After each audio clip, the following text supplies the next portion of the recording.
ለመጀመሪያ ጊዜ በአፍሪካ ምድር በተካሄደው የጂ 20 ስብሰባ ላይ ተጋባዥ ሆኖ መሳተፍ ብዙ ጠቀሜታ ያለው ለሀገርም ትልቅ ፋይዳ ያለው ነገር ነው። አንደኛ የሀገራችንን አቋም ፍላጎት እንዲሁም አጠቃላይ እንደ አህጉር እንደ አፍሪካ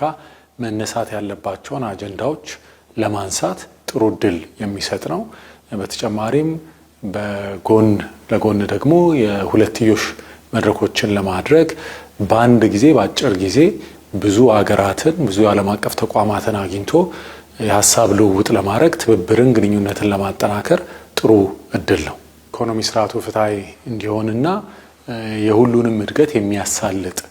እንዲሆን ይህንን ደግሞ እንደ ቸሮታ የሚደረግ ነገር ሳይሆን በአፍሪካ ውስጥ ትልቅ አቅም እንዳለ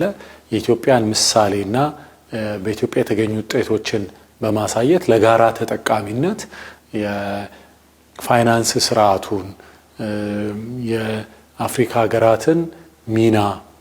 እንዴት ማጉላት እንደሚያስፈልግ እንዴት ማሻሻል እንደሚያስፈልግ እሱን በተመለከተ አቋማችንን ለማሰማት ችለናል። በተጨማሪም ደግሞ በአካባቢ ጥበቃ የአየር ንብረት ለውጥ ላይ ኢትዮጵያ የምትሰራውን ስራ በተመሳሳይ መልኩ በመተባበር የአፍሪካ ሀገራት ሌሎችም ከአህጉራችን ውጪ ያሉ ዓለም አቀፍ ተቋማትና አገሮች ተባብረው ቢሰሩ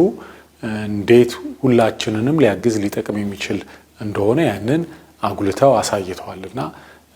በዚህ መልኩ ኢትዮጵያ ድጋፍ የምትጠይቅ ወይም ቸሮታ የምትጠይቅ ሳይሆን የመፍትሄ አካል የሆነች በትብብር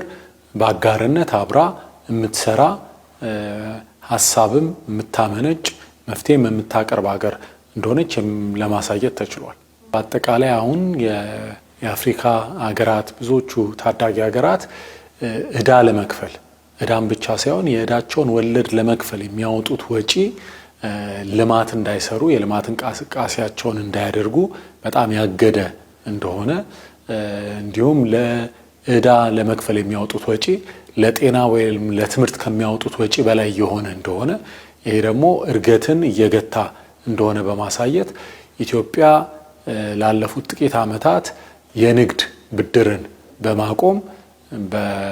በውስጥ አቅም የአጠቃላይ የኢኮኖሚ አቋማችንን የተሻለ ለማድረግ የሄደችበትን ርቀት በማሳየት ይሄ ግን እንቅስቃሴ በሁሉም ሊደገፍ እንደሚገባ ዕዳም በመክፈል ፋንታ በልማት ላይ የሚወጣ ወጪ ዞሮ ዞሮ ሁሉንም ተጠቃሚ እንደሚያደርግ እንዲሁም የዕዳው ጉዳይ ከክላይሜት አክሽን ጋር ተያይዞ መታየት እንዳለበት አፍሪካ ለግሎባል ዋርሚንግ ለክላይሜት ቼንጅ አሉታዊ አስተዋጽኦ ያበረከተች አህጉር አይደለችም እና ደግሞ አሁን ደግሞ የመልማት መብትም ስላለን እነዚህን ሁለቱን ጉዳዮች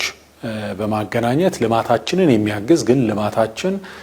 አረንጓዴ ከአካባቢ ጥበቃ ጋር የተጣጣመ እንዲሆን ማድረግ እንደሚገባ ይህንንም ለማሳየት ተችሏል።